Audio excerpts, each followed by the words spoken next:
Hi, my name's Ash. I'm one of the co-founders of Fulcra Dynamics, and today I wanted to show you how I use computational notebooks and Fulcra's Life API to answer even the most random questions about my data. I work at a treadmill desk a lot of the day, and I use specific types of Apple workouts to track when I'm on the treadmill, and I use a specific pair of sneakers on that treadmill. So I was curious how many miles I walked in my last pair of sneakers before replacing them. Now, all of this data that's available in my Fulcra data store is not just available via the timeline. It's also available via the Fulcra Life API, which means you can use tools like computational notebooks to access that data and do deeper analysis.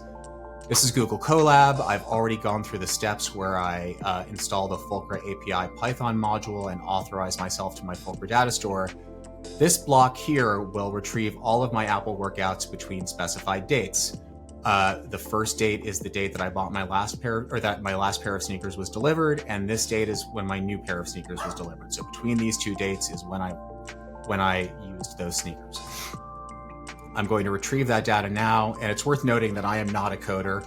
I wrote this notebook by taking one of the Fulcra demo notebooks and using ChatGPT to help me modify the code to answer the question that I wanted to answer. So this will display the data that I've retrieved, and this next step will just do some analysis on all of the workouts that have been retrieved to show me the duration of those workouts.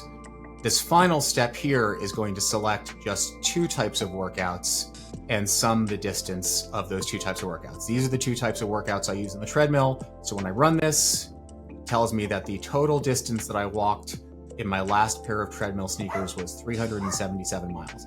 Now, I don't know what I'm going to do with that information, but I know that without Fulcra, I could not have answered that question.